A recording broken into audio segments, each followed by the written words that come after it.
Les mathématiques dans le soccer par Marco Polo et Luca Arnoldo.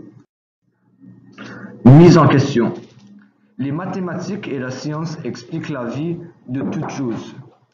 Comme toute chose est propriété des mathématiques, nous voulions savoir comment les mathématiques influençaient le soccer. Comment le déplacement des joueurs finit par créer des mathématiques. Comment les deux peuvent se conjuguer dans le jeu.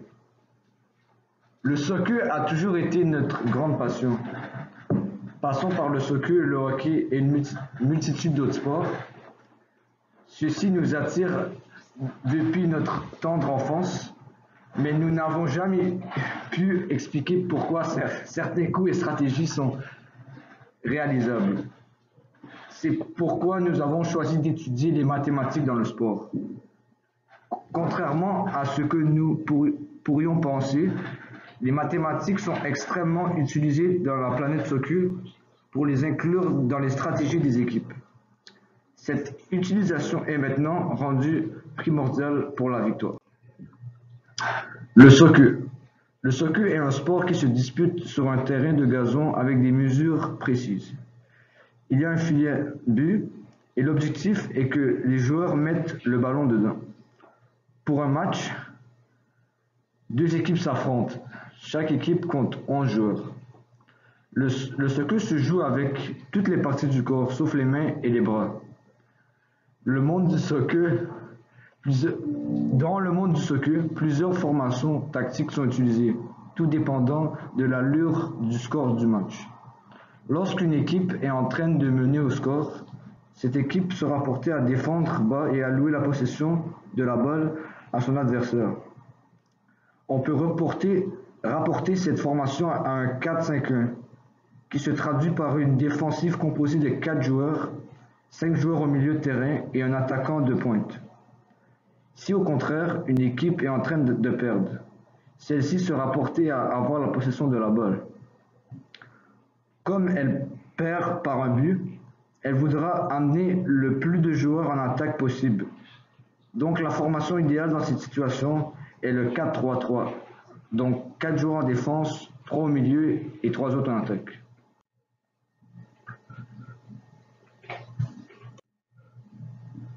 Les origines des maths dans le sport. Les mathématiques ont été découvertes il y a une éternité. En effet, elles ont été inventées avant l'écriture. Mais ce ne fut qu'au XXe siècle qu'elles se développèrent partout dans le monde et on améliora nos connaissances. Pour le soccer, on parle du même genre de création découverte puisqu'elle remonte à l'époque d'avant Jésus-Christ. Mais au XXIe siècle, en Angleterre, il a été modernisé et c'est à ce moment qu'on créa le soccer qui est joué aujourd'hui. Comme les mathématiques sont présentes dans toutes les sphères de la société, elle est donc aussi présente dans les sports comme le soccer.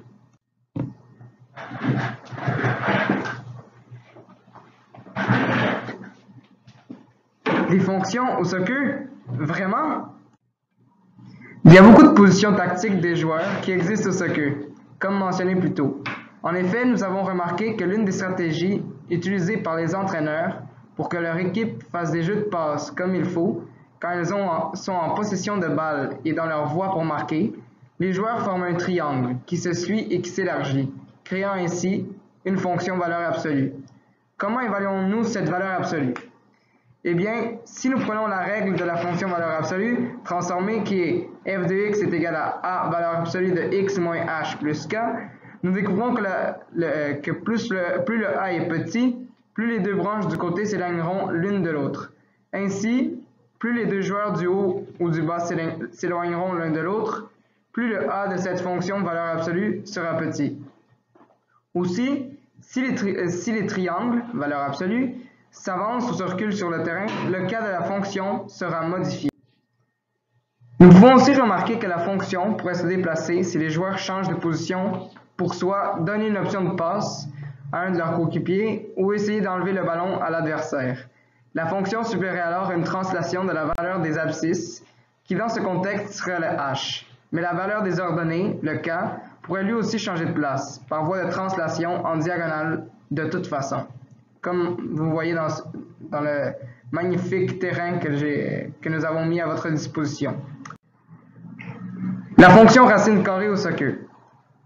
Au soccer, quand on tire, le ballon fait une courbe. Dépendamment si on tire du pied droit ou gauche, si l'on tire du gauche, la courbe sera vers la gauche, donc près de l'axe désordonné. Avec le pied droit, la courbe sera vers la droite. La fonction est ainsi: f de x est égal à a racine carrée de b fois x moins h plus k. Plus le paramètre a est grand, plus le graphique de la fonction racine carrée se rapproche de l'axe des y. Si a est plus petit que 0, la fonction est tournée vers le bas.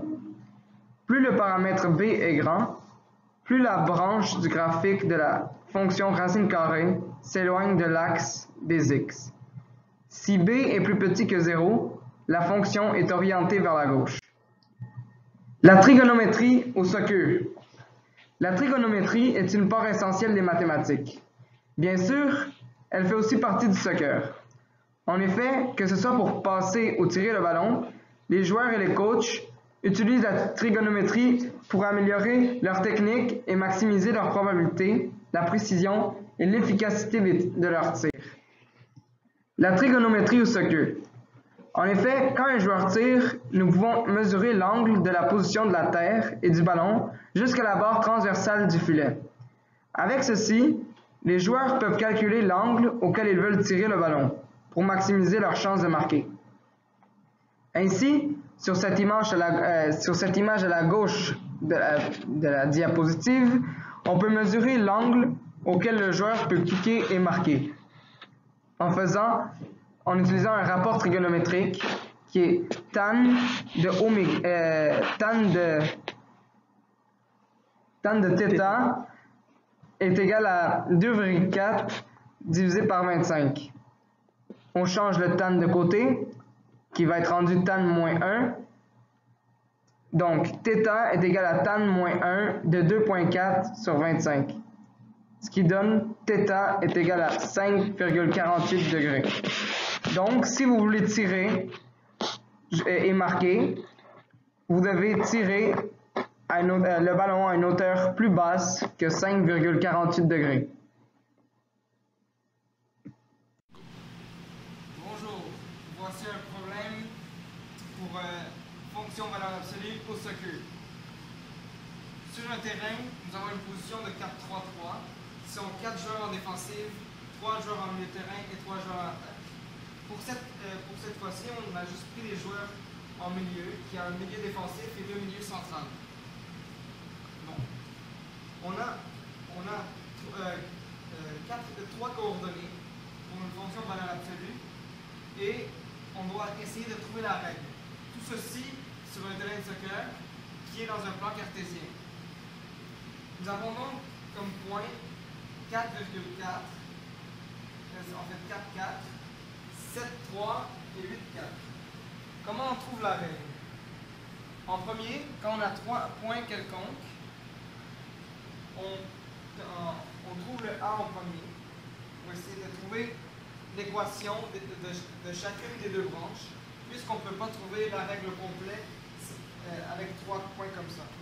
Il faut trouver les branches en premier. On trouve le A, y2 moins y1 divisé par x2 moins x1, qui est égal à 4 moins 3 sur 8 moins 7, qui est égal à 1. Ensuite, on trouve l'équation des deux branches, celle de droite et celle de gauche. On fait y est égal à ax plus b. Et à la fin, on obtient un b qui est de moins 4 pour la branche de droite. Et une règle qui est égale à y est égal à x moins 4. Pour la branche de gauche, on va avoir un a différent de la branche de droite. On va avoir un a négatif, puisque le premier était positif. Alors, y est égal à moins x plus 4. Ensuite, nous essayons de trouver les coordonnées du sommet H et K. On utilise la méthode de comparaison des deux règles que nous avons trouvées tantôt. On joint x moins 4 est égal à moins x plus 4. Et donc, on commence à résoudre. On envoie le 4 de l'autre côté et le x de l'autre côté. Fait que x plus x est égal à 4 plus 4, puisque c'est les opérations inverses. Contraire, comme vous voulez. Ensuite, x plus x, ça donne 2x, et 4 plus 4, ça donne 8. Ce qui donne x est égal à 8 divisé par 2, donc x est égal à 4. Pour couronner le tout, on a trouvé le h, qui est le xy du sommet. On va trouver le k maintenant. Comment on trouve le k? Eh bien, on remplace dans une des branches et on trouve le y. Fait que moi, j'ai pris la branche de droite qui est y est égal à x moins 4. On remplace le x, on fait y est égal à 4 plus 4. Donc, y est égal à 8. Nous avons donc trouvé le sommet qui est 4,8. Avec le sommet, nous pouvons tout de suite trouver la règle de la valeur absolue. Le a c'est 1, donc on n'a pas besoin de mettre un chiffre au devant de la valeur absolue. Donc, valeur absolue de x moins h, qui est x moins 4, plus 8. Merci beaucoup. Voici, c'était Marco avec la fonction valeur absolue. Bonjour! Aujourd'hui, on va vous expliquer la fonction racine carrée. Vas-y, Lucas! J'y vais!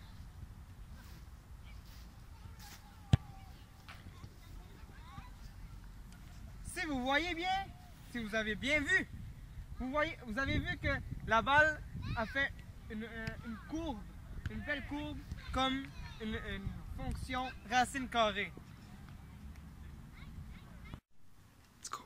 Ok, donc aujourd'hui on va vous parler de la fonction racine carrée. Donc, puisque nous, notre sujet c'est le soccer, nous on va vous démontrer l'effet de la racine carrée quand on tire une balle en faisant une curve comme ça, comme une racine carrée comme ça. Donc ici, on a un problème. Ce qu'on va faire, on va essayer de trouver la règle. Donc, la règle c'est y est égal à a racine carrée de x moins h plus k. Donc, puisque le sommet ici c'est 0, 0, ça veut dire qu'il n'y aura pas de h et de k.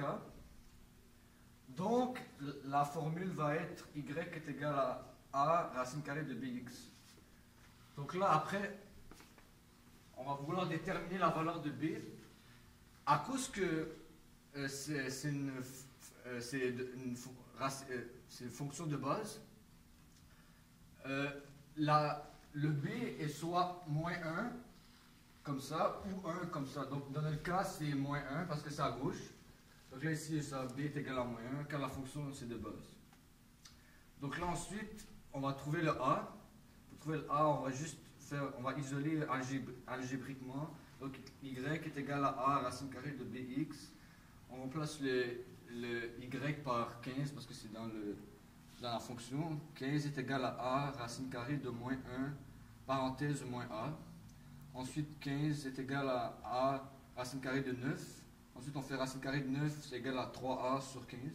Ensuite, on isole, puis là, ça donne 5 est égal à a. Donc, ça fait que la règle de la fonction racine carrée de notre problème, c'est y est égal à 5 racine carrée de moins x.